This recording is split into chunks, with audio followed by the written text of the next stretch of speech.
Welcome, everyone. I'm Nicole Lombardo, co-founder of Get It Done Gals Business Coaching and creator of Savvy SEO School. And today I'm so excited to bring you Tara Harmon from Harmonize Marketing, which is a creative marketing solutions company focusing on content, SEO, content creation and SEO.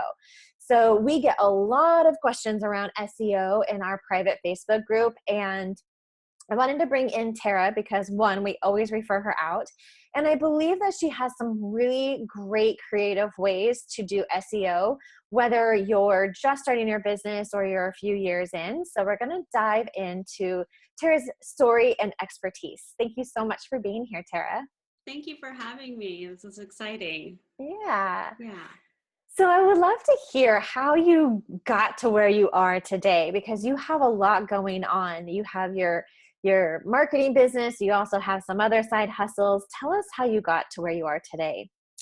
Yeah, so I feel like my story is not necessarily unique, but I kind of tripped and fell into where I'm at many times.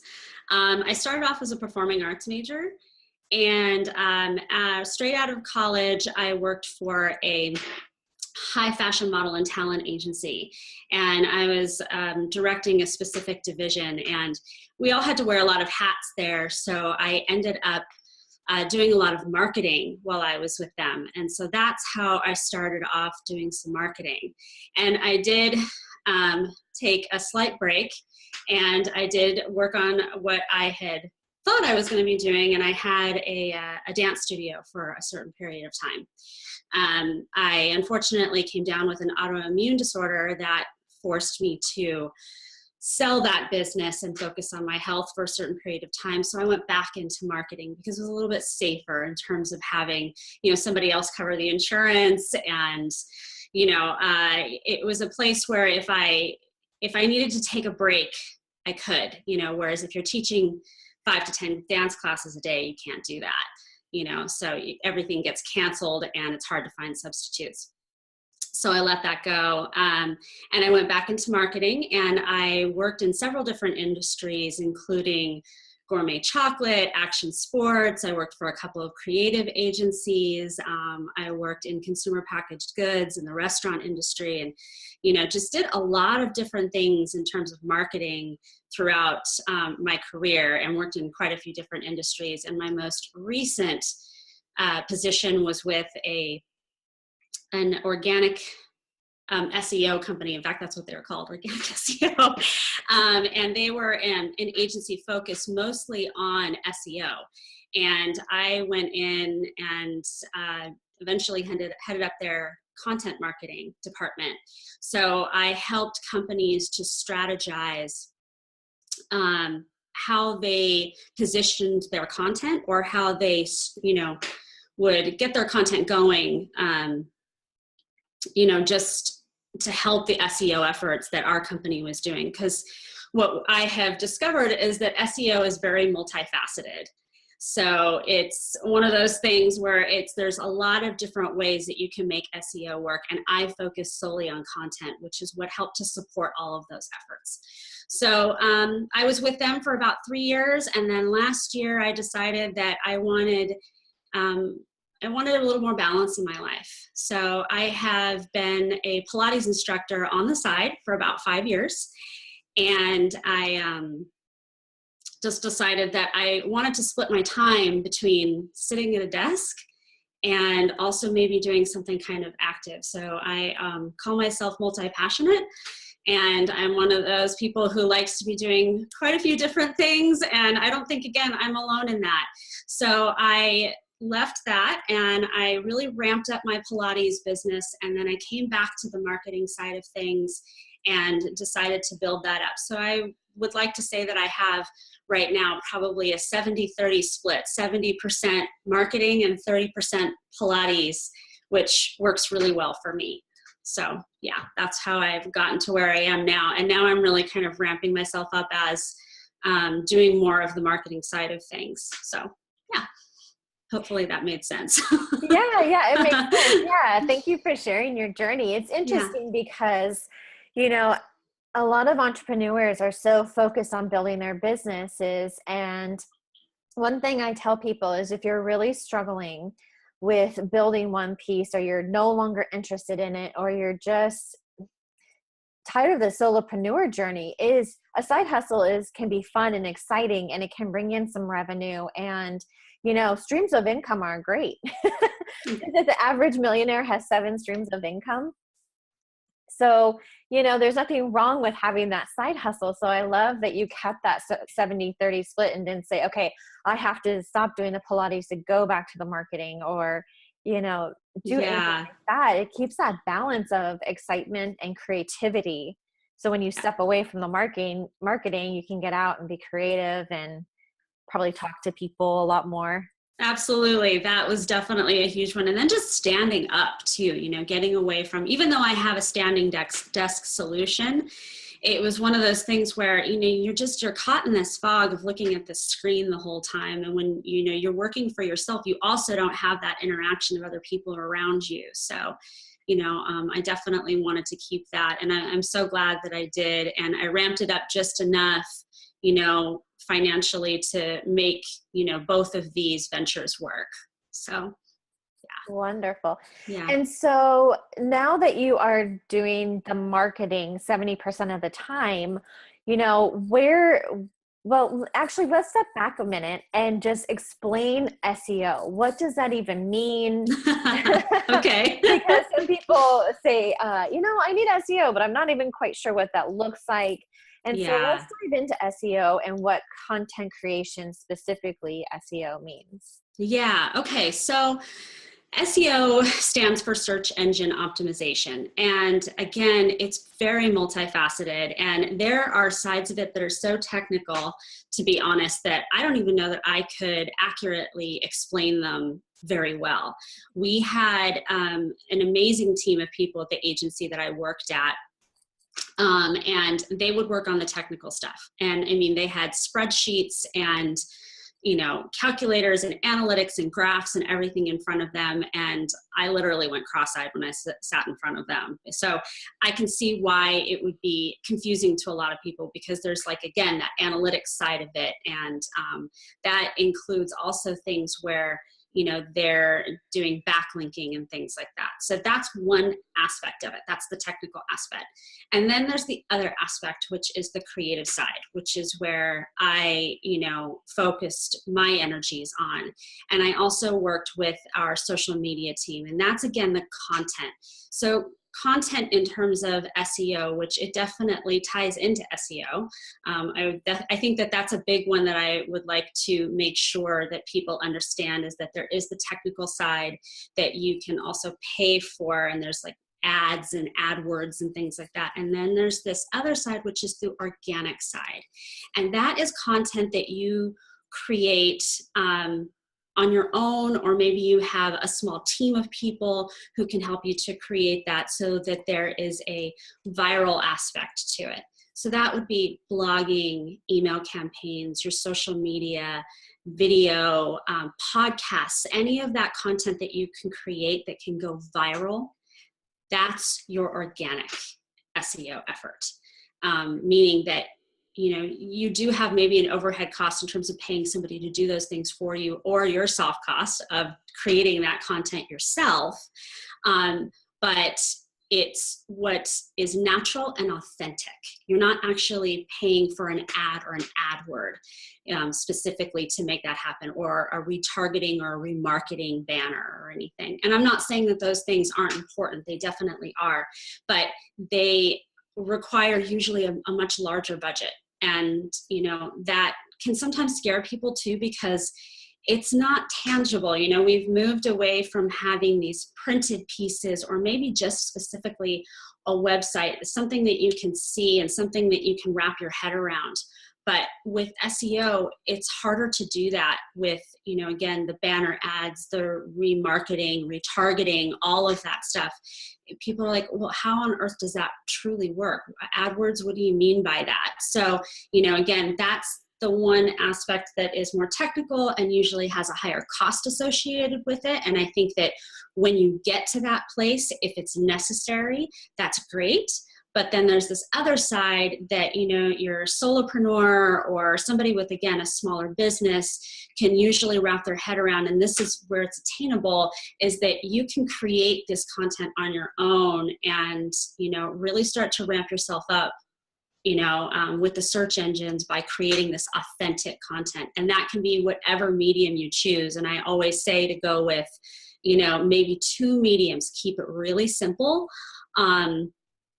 Because, it's easy to say, oh, I need to be on Facebook and Instagram and LinkedIn and, all of these different places. And you really probably don't. You probably just need to be, define where your audience is or where your intended audience is, and then choose 2 different mediums and then keep it really simple and start there. Start small, as long as it, is attainable for you, and just get a plan in place and start making it happen. So yeah, so I know that, again, that was probably a long answer to a short question, but SEO, again, is so multifaceted. And I just wanted to break those 2 components up, because I really think that it's important for people to understand that, you don't have to go into the really technical stuff right off the get-go. The most important thing is to create that authentic content that speaks to your audience, that, that is easy for you to create, or a team for somebody to create.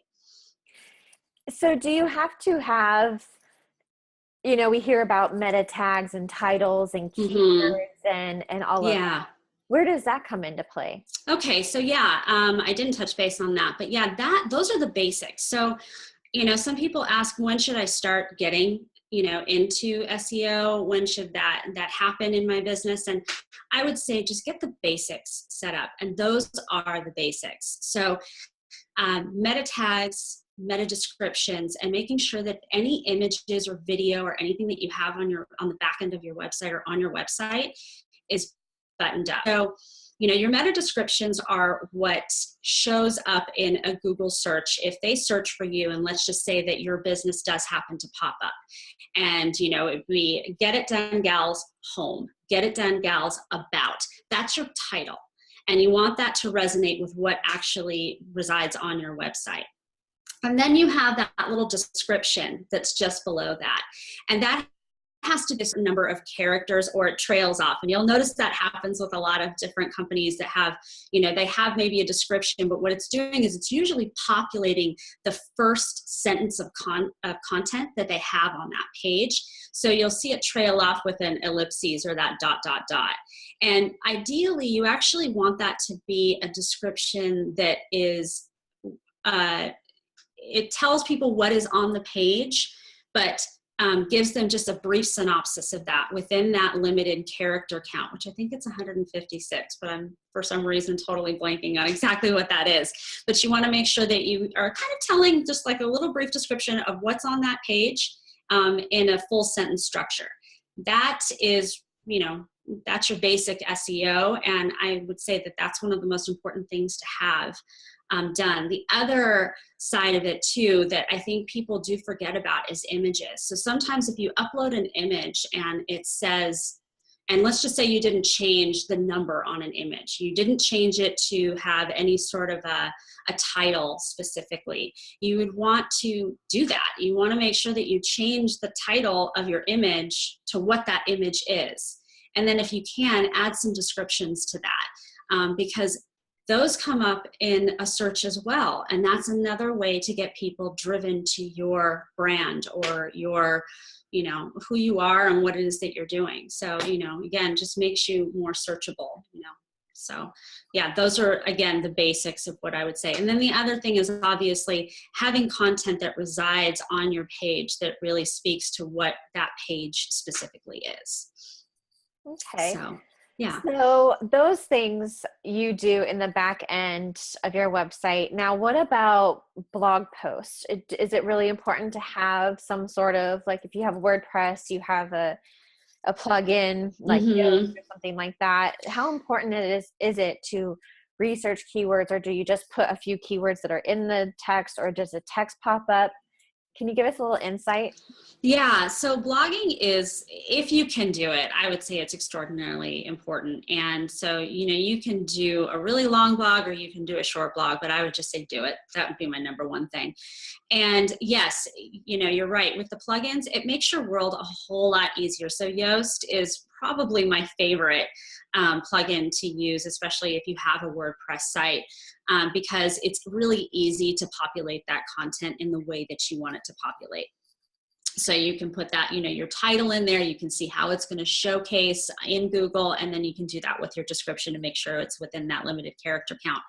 In terms of the keywords, you just want to make sure that, when you have, a description going, that you're utilizing the keywords that are exactly in your blog. You don't necessarily want to change it too much, because those things are all going to work cohesively together. I think that it's really important to look up, how you want your blog to display in terms of the title. So, there are different tools and things that you can use. But I mean, honestly, you could just go into a Google search, type in the title or, the topic that you want to write about and see what comes up. And that'll help to determine your title. And that's what helps to potentially speak to what your keywords are going to be within your blog or within the title of your blog. Yeah. So when you look it up, you're looking at other blog posts and then you come up with kind of the similar keywords that they have in their titles. Is that what you're saying? Well, when you go into Google, and let's just say that you type in a search for how to plant lilies, a bunch of different things are going to pop up or populate below that search bar. And that can help you to, again, just kind of creatively come up with what you want. And that doesn't mean that you've actually hit the search button. It means that when you type it into that bar, that search bar, again, a bunch of things populate at the bottom. And I'm sure you know what I'm talking about. If you type something in and quite a few of them pop up, that can help you just right there. You could hit the search bar and see what has come up in addition to that, and that's another great way to go about it. And some of those things may be blogs, others may be articles, some things might be even a video that comes up. So you're going to get a lot of pieces of content that are going to come up, whether they're blogs or not, it just kind of depends. So, on the topic that it is that you're searching for. Got it. Thank you. Yeah. Sorry. I know I'm trying to explain this and give a visual, and I'm like, it's in my head, but I don't know if I'm getting it into their heads. So trying. Well, so far it sounds like, a lot of people are using social media. A lot of people are focused on blogging, whether they do it consistently or not. So the good news is that most people have already started down the path of SEO. It's not this big, scary thing. Right. Because they're already doing the creative side of SEO already. Yeah. But I would imagine you have to just kind of fine tune some of these things, like naming the images and the videos and doing some keyword search. Yeah. And making sure your Yoast plugin is up to date on Absolutely. Definitely. And I mean, you can do, all of those things on other platforms. It's just a good idea to do some research and figure out if there are additional plugins or how to do it, or contact the company that you've created your website with. And the other thing I would add is with videos, always add any descriptive content you can with videos. I mean, I know that you can't really do that specifically with, a Facebook Live video or something, but if you're uploading anything to Vimeo or YouTube, make sure that you have that content buttoned up as well. Yeah, I agree. I just looked at our YouTube channel the other day and I was like, oh my gosh, this is a hot mess. We all do it. It's a lot of detail. I mean, this is why people hire somebody to do these things for them, because you can get caught up in the minutia of it all. So, it's a lot. Yeah. It is a lot, and it has to be searchable. I was looking at our titles and I was like, nobody searches that. What the heck? So, we had to really buckle down and have someone on the team focus on that and clean it up, Mm-hmm. and moving forward, created a little bit of a system to focus on it.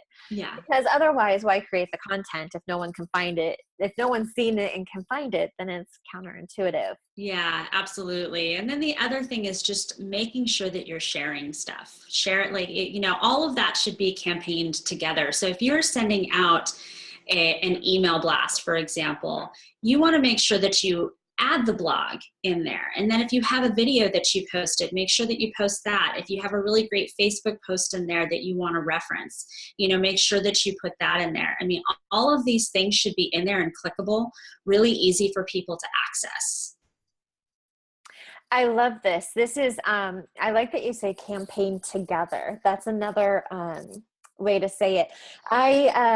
I got this term growth hacking. I don't know where it came from originally, but a local blogger in San Diego, she was on another How Did She Do It segment, and her name's Lauren Everett's from the Skinny Confidential. And she used to talk about this growth hacking. And I love it because it is campaign together. If you write an email, you're talking about a blog, and in the blog, you already have the blog up, but you've pushed it out via social media. And so it Absolutely. all works together. And oftentimes what happens is we're so overwhelmed as solopreneurs, or, if you're just starting out and you think, how in the world do I get this content out? I want to blog. And then they forget to actually share it with the world, because there's this misconception, I believe, of you create a website and then everybody's going to come, or you post once to social media and everybody's going to sign up for your program. And so you have to cross promote and keep talking about it. And then we repost that. All of our blogs are reposted consistently over and over again on social media, because I want people not to only hear about you this week and next week, but every quarter. I want people to know, oh, here's Tara. She has great information around SEO, and keep putting it out. So I would imagine that you have to rerun those campaigns. You absolutely do. And repurposing content is huge. Also, asking if you can guest blog on somebody else that you maybe want to cross promote with. That's another great way to get, the word out. And I know that may just be more of a marketing thing, but that is part of your SEO, because if you show up on,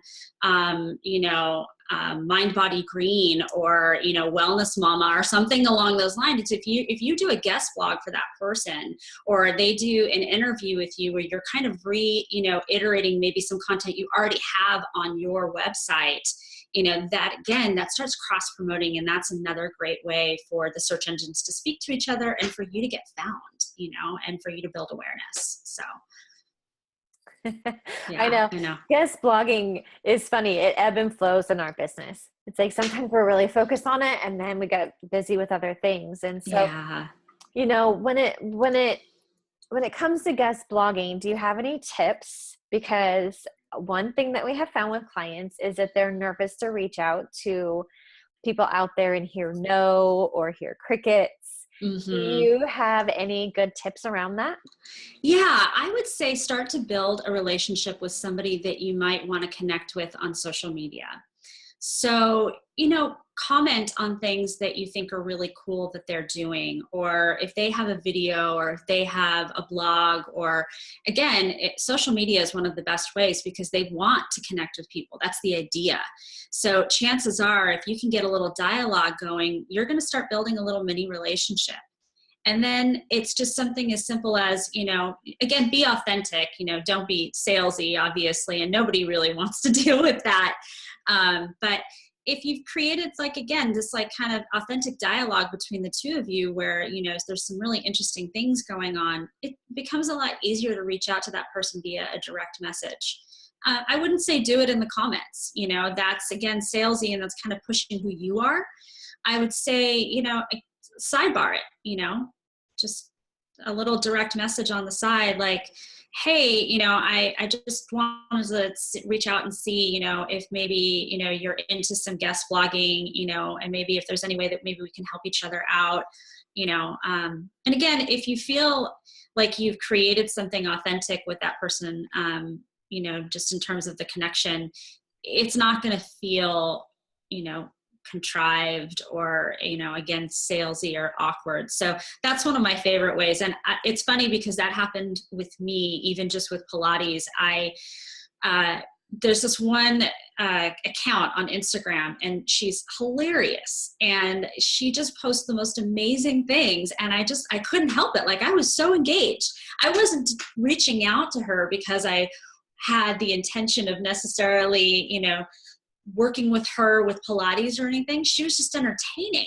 And somehow, when I would make a comment, she would reply back. And so we just had this great dialogue going. And there's a possibility of us doing a, Pilates thing together. And she's pretty big in the Pilates industry. It wasn't something that I necessarily thought was going to happen, but, it just happened because we had that connection. So that would be one of, I think, the best ways to do it, is to create, again, some sort of authentic connection with people. And then you just never know, networking wise, how that's going to work out for you. Yeah. You never know. You never know. Yeah. It's so fun these days to be able to connect with people. Yeah, absolutely. To use social media and direct messaging and Instagram stories and sending a message back, or Snapchat. We have so much at our fingertips, yet we're very shy to reach out. Yeah, we definitely are. I know that I definitely am. I'm the classic introvert extrovert. Ugh, can't even talk. So yeah. I am too. Yeah. But resources like this, these tips of what do I say is really important. As I go through our coaching sessions, I always say, okay, it's 9:34. Make sure to go back and listen to this again and put it into your own words, because that's what we're here for, is to give you these tips that will really help support you. And then you just have to actually do it. Yeah. And it can be scary, just like if you're at a dinner party, sometimes you are nervous to chat to someone. Yeah. But, and if they don't respond, or if they say no, that's perfectly fine too. But just build relationships with other people. Some of our greatest colleagues and masterminds have come from just connecting online. Yeah, absolutely. It definitely, it makes it a little bit easier. And you just have to try to remember not to take things personally. And I have to tell myself that all the time. I am a very sensitive person. Over the years, I've worked with some very tough CEOs that have, helped me to build up some sheet armor.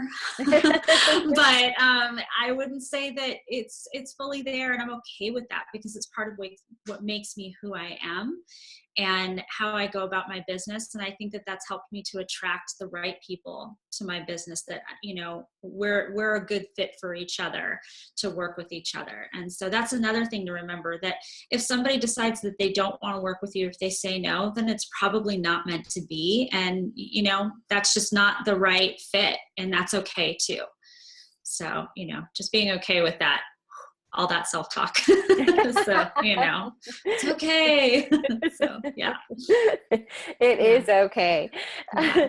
So how much time and effort and money should you put into SEO? If you're doing the creative side of things, then yes, a lot of people are already doing that. They're kind of allocating it under marketing.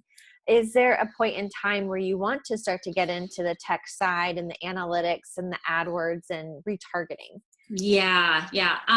I would say when you have reached the point of, that point in your budget. So if you're creating or generating enough revenue, and you have, a percentage allocated towards your marketing, and, you could actually allocate more marketing dollars to, whatever it is that you need, then I would say definitely give that a go. And there are different ways to do that. I do recommend that, you either go with a freelancer or an agency at that point, because they know what they're doing, and when I was working at the agency, it was a constant education and learning experience. We had to dedicate a lot of time to education, because it's an ever-changing world. And they understand that. And, when Google does an update that can just kill small businesses, if you don't have somebody on your side that can help to keep you where you need to be, that can be a scary thing. All of a sudden you're like, oh my God, we've lost rank. I don't even know what the heck is going on. If you have an agency on your side, they're like on it. and that's what happened with us. We like found out about an update. It was like the first thing in the morning. This is how it's going to affect the businesses, and this is what we need to do. We need to reach out to the businesses. We need to let them know that it's going to be okay, and we've got their back. We know exactly what to do. So I think that that's really important when you are at that level, and you have the budget for it. You want people on your team that really know what's going on in that world, for sure. As to when you should do that, again, I really think that's when you're generating enough revenue to make that happen. Because some people will often say that they have started with the techie side of SEO, or they've had it for 6 or 7 months. And even though, people are busy, so agencies will often send out reports and information. And it's really important to look at that information that has been sent out, because there's a lot of good information there. But again, we get so busy that we look at it, we skim it. We don't really know what the true value of what it is that they're offering. And they probably are putting a lot of effort. In fact, I know they're putting a lot of effort into it. But again, if you're just not seeing it in terms of, maybe dollars, you're only seeing it in clicks to your website, and you're like, oh, I don't really know if this is really working. Just stay in communication with your agency to make sure that, you're getting the value of what's there, because, that's one thing that always comes into question. But, they're definitely worth it, when you get to that point. But, if you're just starting out, I would say, getting the basics in place, that's your number one thing. And just, advocate or allocating your marketing dollars to some of the organic ways that we've talked about, to get that content out there. But, just wait till you have the budget for it. Don't break yourself, because it can be a lot. And it's also, it can be a little intimidating too. So. Yeah. And so you had mentioned using a freelancer or an an agency. Mm-hmm. What is the price difference between working with an agency versus a freelancer? Well, with an agency, you're going to be dealing with overhead, and you're dealing with a team. That's not a bad thing. I mean, again, I have so many friends that work for agencies. It would be, it wouldn't be very nice of me not to say not to work with an agency, but no. And I worked for an agency, and I think agencies do great work. But you are going to be paying more money for that. And I think it's important for people to know that. So, because sometimes people see that price tag and they're like, oh my gosh. And if it's in your budget, then explore it for sure. If it's not in your budget, like legitimately not in your budget, maybe seek out somebody who does freelance work. And where you would go for that, I would just start networking and asking around.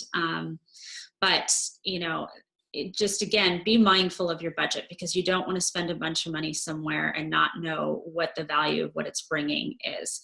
In terms of, the cost-wise, again, I think, an agency is typically going to charge more. Sometimes not. Sometimes you're going to get a really amazing freelancer, and they're going to focus 100% on what your business is and does, and they're going to have maybe 2 other clients in the background, and so you're going to get all of that, razor sharp focus, and that's really important too. So, I like to say go through a quoting process, but not just a quoting process.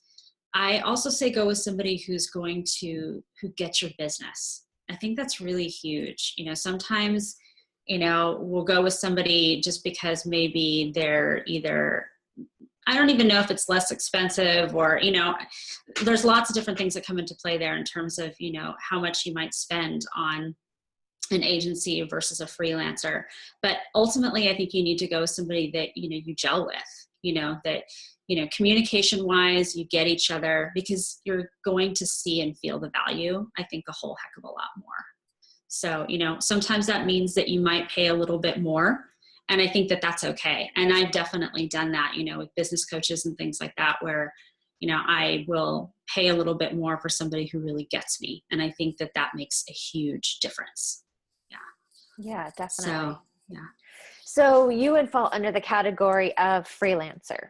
Yeah. Okay. Yeah. So what does a typical day look like for you? What are you working on? Who do you work with?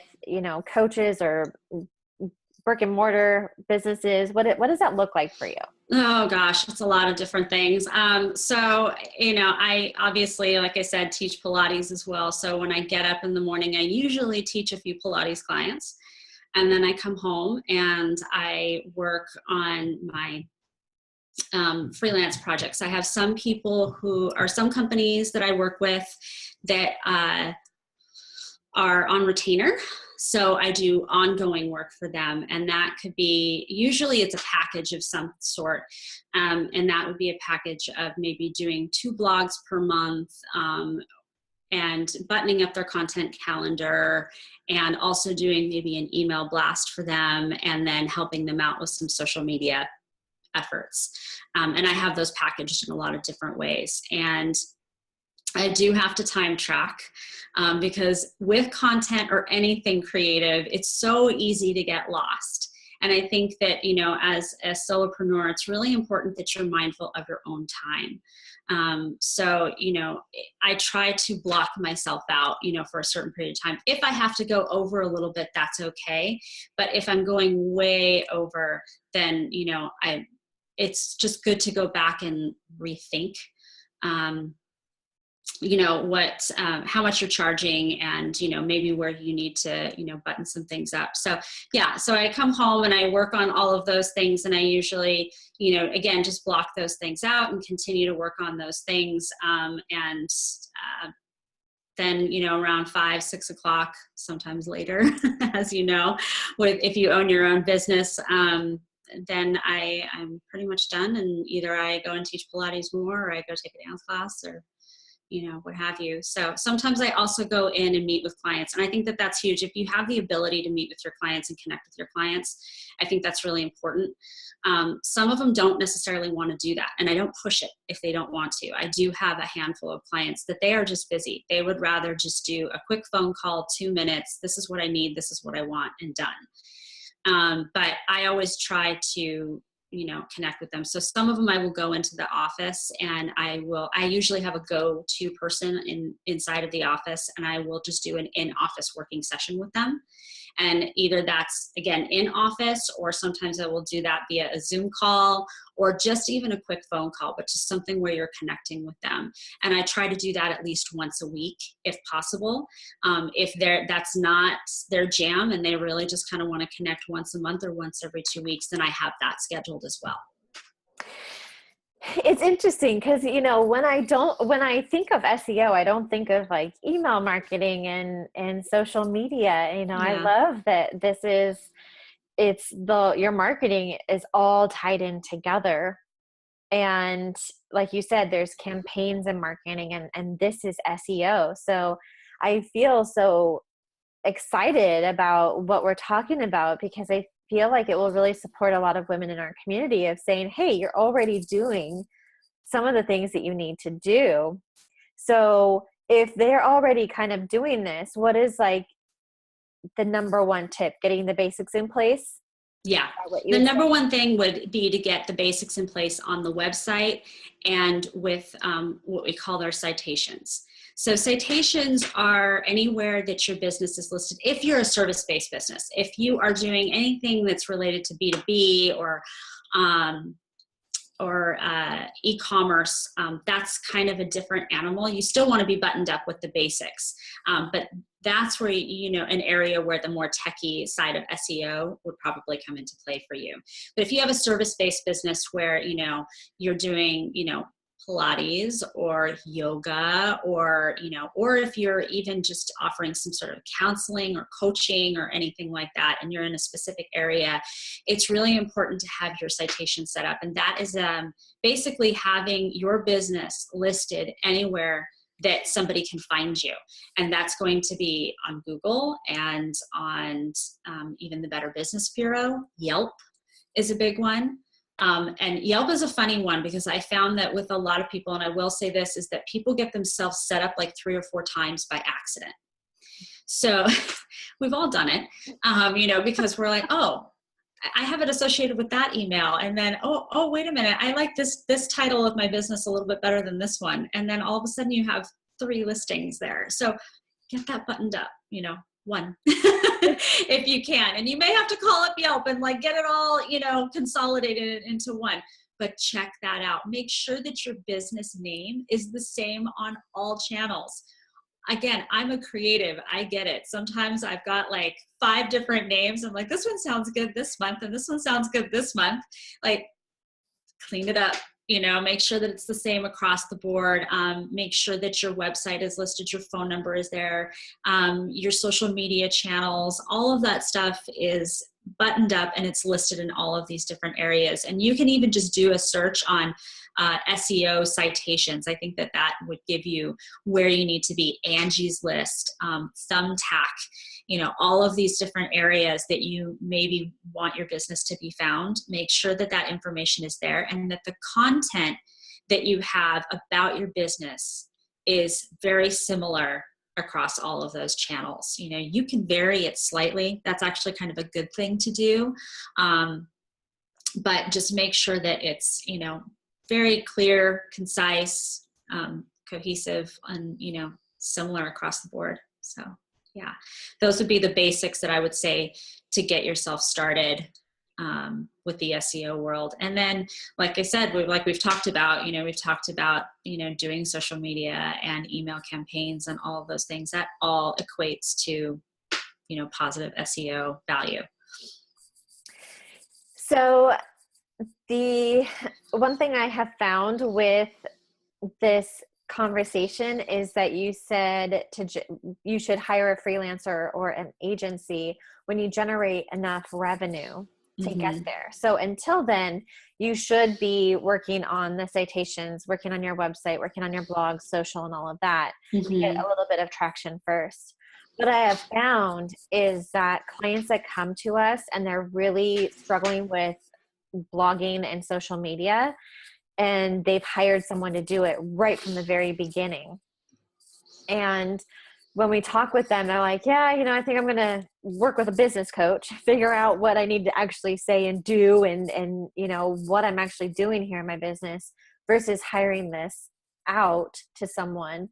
And I really like that you said that, because I kind of question, if you haven't been working on social media yourself and connecting with your audience or writing your blog posts and connecting and getting that voice down and actually what you do, and there's in the first few months or years, then you're not making that connection. And so we see like a really quick shift with people when they start doing their own social media, because the audience immediately realizes, oh, this is who this person is. The energy comes across, the knowledge comes across. And I think it gets clarity within the business and that business owner.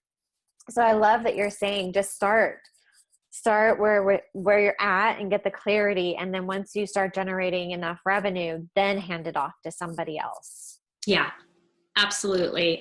Because you want that authenticity to be there. And how can you convey that if you haven't done some of that work yourself? You may know your brand and obviously your product or whatever services that you're offering, but when you connect with your audience, so much more comes out of that.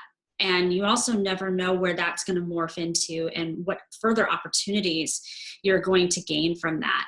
And I think that's the beauty of, when you're first starting out as a solopreneur and entrepreneur, is that, you get to find all of things out. So be a part of that journey. Absolutely. And then when you're able to hire somebody, you'll know exactly who that right person is to hire to help you, continue that, all of those efforts cohesively and authentically. I mean, that's the number one thing. I actually just read I think it was just a document that HubSpot put out, and they're a really great company or resource to go to for SEO efforts. HubSpot and Moz, I can't, say enough good things about them, but HubSpot, they put this document out very recently. And the number one thing that rang true throughout the entire document was authentic content. People are, we live in a transparent world now with social media and everything. And people aren't going to be able to connect or get it if you've hired an agency to do it and they don't quite get you. It's not that you can't hire an agency to do it, because we did it. And my biggest thing was when, we did hire somebody, I really wanted to get to know who they were, and see what efforts they already had there. And if they didn't have them in place, it was so important for me to connect with them and send the blogs to them. And I'm like, make your changes, wherever that might be, send me photos, send me, emails on just like little quick emails of things that are going on in your world. Because if I can't convey to your consumer something that, again, is authentically you, then it's not going to work. So, yeah, absolutely. I love that. One of the exercises that I do each week with our VA, because we do like a kind of hand-in-hand way of posting to social media. So I go over, everything's on the calendar. I go over it with our VA of, who's coming up on, how did she do it, explore that person's website, take some quotes from them, make the graphic and all of that. And then I just do like a stream of consciousness of what's going on in the business. This is what I've read this week. This is what we're working on. This is the new hybrid program we're doing. We axed that program because of XYZ. We're talking about this. I'm moving to Parrot, like all these things. And then she pulls quotes and information and gets like the nitty gritty of the business. And then she's able to put together kind of on later for Instagram. We just kind of, I give her the direction and some ideas for the main stuff. And then she takes what I've said. And so it comes across really authentic. Yeah. And that way, and then when it goes out on later, we can update it too in our own voice as well, but at least something's there. So it's nice to have that hand in hand and just talk through. Something that I have been so gung-ho on this spring is authenticity and being genuine. And like, you don't have to have a perfect picture. We need to get away from perfect. It doesn't need to be horrific, but be real with people. People want to see behind the scenes. That's why reality TV is so popular. And that's why Instagram stories are so popular, and just be genuine and real. And there's little tips and tricks in there because sometimes it's nerve-wracking or you want to have a good image and all of that.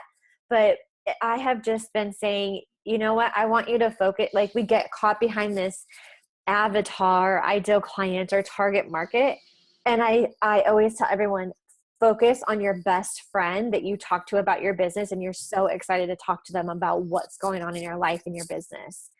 Picture them on the other end and then post from that place, and they start to relax into it a little bit. Yeah. Oh, I love that.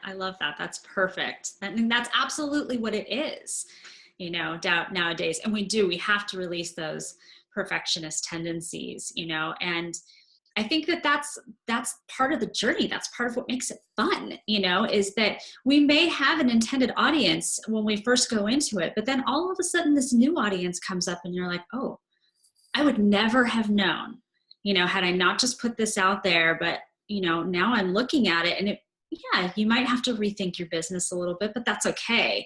And, again, releasing those perfectionist tendencies and just getting it out there. I think that was another thing that people are so afraid. I talked to them about the fact that they maybe just need to blog, or they need to do more stuff on Snapchat or whatever. I'm like, don't worry about it being perfect. Just get it started.